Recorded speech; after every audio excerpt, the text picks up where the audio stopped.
తాకట్లో ఉన్న మీ బంగారాన్ని విడిపించి ఆ రోజు ఆన్లైన్ రేటుకి కొంటాం. Sharma gold company.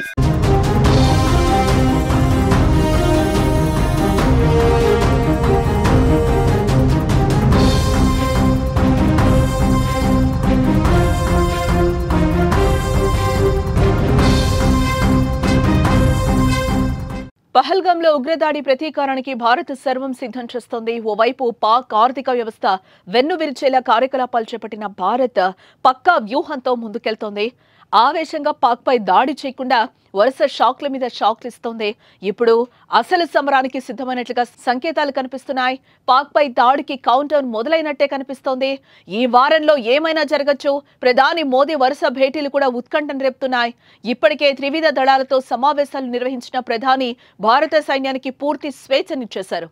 ఆదివారం మరోసారి వైమానిక దళ air chief marshal AP Singh తో సమావేశమయ్యారు. ఇద్దరి మధ్య 40 నిమిషాల పాటు సమావేశం జరిగింది. పహల్గాం ఉగ్రవాద దాడి తర్వాత వైమానిక దళం సన్నద్ధతపై చర్చించారు.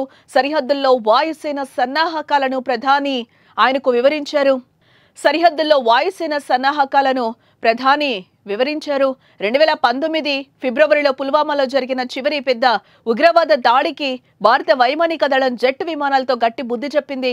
పాకిస్తాన్లోని బాలాకోట్పై బాంబు దాడి చేయడం ద్వారా ప్రతిస్పందించింది పాక్. ఈ నేపథ్యంలోనే ప్రధాని మోదీ ఎయిర్ చీఫ్ మార్షల్ మధ్య జరిగిన ఈ సమావేశం మరింత ప్రాధాన్యతను సంతరించుకుందని చెప్పుకోవచ్చు. అంతేకాదు జాతీయ భద్రతా సలహాదారు అజిత్ దోవల్ తో కూడా ప్రధాని మోదీ సమావేశమయ్యారు. అంతకుముందు ప్రధాని మోదీ ఆర్మీ చీఫ్, నేవీ చీఫ్లను కూడా కలిశారు. జమ్మూ కాశ్మీర్ సీఎం అబ్దుల్లాతో కూడా మోదీ భేటీ అయ్యారు. జమ్మూ కాశ్మీర్లో భద్రతా పరిస్థితులపై చర్చించారు. నరేంద్ర మోదీ వరుస సమావేశాలు నిర్వహించడం కూడా కీలకంగా మారిందని చెప్పుకోవచ్చు.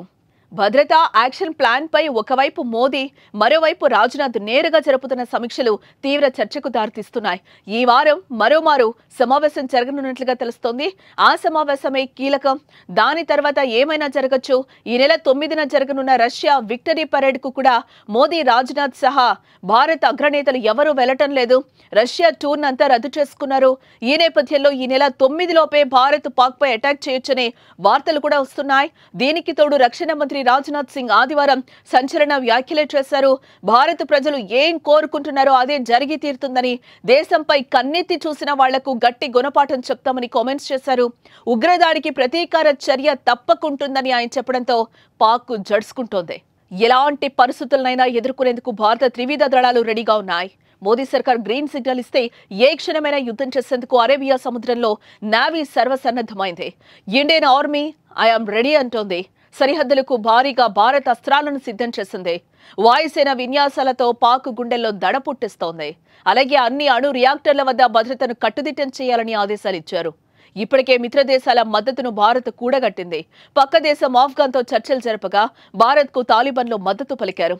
అమెరికా, రష్యా, జపాన్, యూకే వంటి అగ్రదేశాలు ఉగ్రవాదంపై పోరులో భారత్ కు సపోర్ట్ నిలుస్తాయని ప్రకటన చేశాయి. దీంతో పాకిస్తాన్ కు ఊపిరి సలపనివ్వకుండా దాడి చేసేందుకు బ్లూ ప్రింట్ కూడా రెడీ చేస్తున్నట్టుగా సమాచారం. అయితే సైనిక చర్యకు దిగుతుందా లేక ఉగ్రవాదుల ఏరివేతకు గతంలో లాగా సర్జికల్ స్ట్రైక్స్ చేస్తుందా అనేది మాత్రం స్పష్టత కాలేదు.